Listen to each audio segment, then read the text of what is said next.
Et on vient d'en parler avec Léon Langlin. C'est Jean-Marie Beugé qui est avec moi aujourd'hui. Bonjour Jean-Marie. Vous êtes agriculteur en Charente-Maritime, dans les Deux-Sèvres. Vous faites du Pinot des Charentes. C'est ça, Wow. Pinot des Charentes et cognac. Oh là là là là là là, bah décidément. Donc évidemment toujours avec modération, mais alors aujourd'hui c'est un spécial sur le Mac de Terre d'Info. Ensemble on va évoquer, si vous le voulez bien, votre incursion dans le e-commerce. Vous allez me raconter votre histoire. D'abord juste présentez-moi votre activité.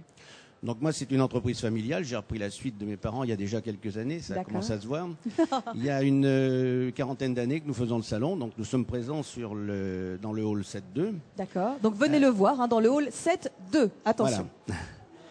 Et puis aujourd'hui, j'ai deux filles qui rentrent dans l'entreprise et qui sont plus branchées que moi sur le e-commerce.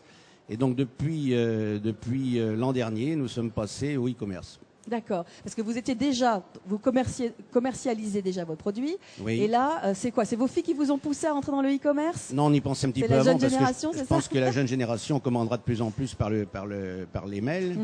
Et donc, mais c'était un besoin? Vous en avez besoin? C'était un besoin, oui. Oui, tout de même. Oui. De passer par ce mode-là de commercialisation. Pour être plus proche des clients, pour rester toujours en contact avec eux. D'accord. Et puis là, on va parler du Crédit Agricole, puisque le Crédit Agricole m'a proposé, on a eu pas mal de propositions pour passer sur du e-commerce, mais le Crédit Agricole, leur proposition était attirante pour nous. Alors, mais dans quoi vous ont-ils aidé dans votre stratégie de commercialisation? Pourquoi le Crédit Agricole? Stratégie de commercialisation, non, mais disons que leurs produits étaient à notre niveau, puisqu'on pouvait faire notre propre site et puis le moderniser au fur et à mesure de nos besoins. En plus, un paiement sécurisé, ce qui est très important pour nous. Donc, on a j'ai une fille qui s'est mise là-dessus. Il faut un mois à peu près pour refaire le site, puisqu'on avait déjà un site, mais il a fallu à peu près un mois pour le refaire. Et puis, dès qu'il a été mis en ligne, on a eu déjà des premières commandes, donc c'était assez encourageant. Bon, j'espère que les nouvelles générations continueront à commander par ce biais-là. Ça ne vous a pas interrogé, en tout cas, sur le rapport avec le client, justement, parce que vous êtes un producteur, vous commercialisiez votre produit de façon classique. Vous vous êtes pas dit ça va peut-être m'éloigner du client? Moi, je pense au contraire, ça va nous rapprocher, puisqu'on sera toujours en contact et on fait évoluer le site régulièrement. Donc, on annonce sur le site toutes les manifestations que l'on peut faire et tout ce que l'on peut sortir de nouveaux produits ou de nouvelles manifestations. Enfin, non, je pense qu'au contraire, on sera plus proche des clients. D'accord. Et les obstacles à surmonter, à part la logistique, il y a d'autres choses? Est-ce que ça demande du travail supplémentaire? Du travail supplémentaire, oui, je vous dis, il a fallu presque un mois pour le mettre en ligne, refaire toutes les photos de nos produits pour que ça soit vraiment mais vos filles étaient là. Très attirant. Les filles étaient là. Les filles étaient heureusement, là. parce que je vous dis, il y a 1 an et demi ou 2 ans qu'on y pensait avec ma femme, mais on n'avait vraiment pas le temps de s'occuper du e-commerce. Moi, j'ai une grosse activité au niveau viticole, je ne pouvais pas m'occuper de ce truc-là. Concrètement, est-ce qu'il y a déjà des résultats? Vous vous dites, j'ai gagné à être dans le e-commerce? C'est un peu tôt pour le dire, puisqu'on a lancé ça au mois de novembre, mais dès le mois de novembre, on a eu des premières retombées, et il y en a encore. Donc je pense qu'il faut du temps, il faut le faire évoluer, et puis il faut travailler dessus. Mais une chose est sûre, c'est que c'est un paiement sécurisé par le Crédit Agricole, et ça c'est très important pour nous. D'accord, très bien.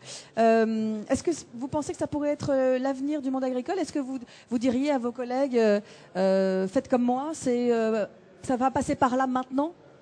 Je pense qu'on doit passer par là maintenant. Tous les agriculteurs qui auront des produits à vendre devront, je pense, un jour passer par là avec les nouvelles générations. Tout le monde travaille par le e-commerce. Ça devient une évidence, je pense, à l'avenir.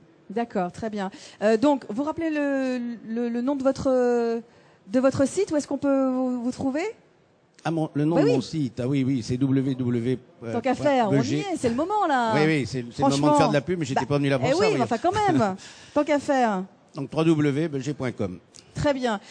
Juste une petite chose sur moi, je suis un peu novice évidemment. Donc pour moi, un agriculteur, c'était pas tellement un commerçant, mais plus un producteur. Est-ce que parfois on vous a opposé le rôle commerçant et producteur? Non. Je pense que c'est dans la peau. C'est dans la peau, c'est ça. Ouais. Voilà. Donc d'accord. Bon très bien. Donc on a avec nous aujourd'hui un homme, c'est dans sa peau. Voilà, il l'a en lui. Merci infiniment. Merci d'avoir été avec nous et déjà et bonjour aux filles. Parce qu'elles sont essentielles dans la machine, là, pour l'instant. Je pense maintenant. Ok, donc on peut les saluer et leur dire bravo d'avoir poussé la machine vers le e-commerce et vers l'avenir. Vers la modernité. Vers la modernité. Merci infiniment. Le MAG, c'est déjà fini, oui, je sais. Ça passe très vite quand on est entre amis. Merci à tous de nous avoir suivis. Et on se retrouve demain, évidemment, même lieu, même heure. Bonne journée sur Terre d'Info. Évidemment, ça continue sur la chaîne. À demain.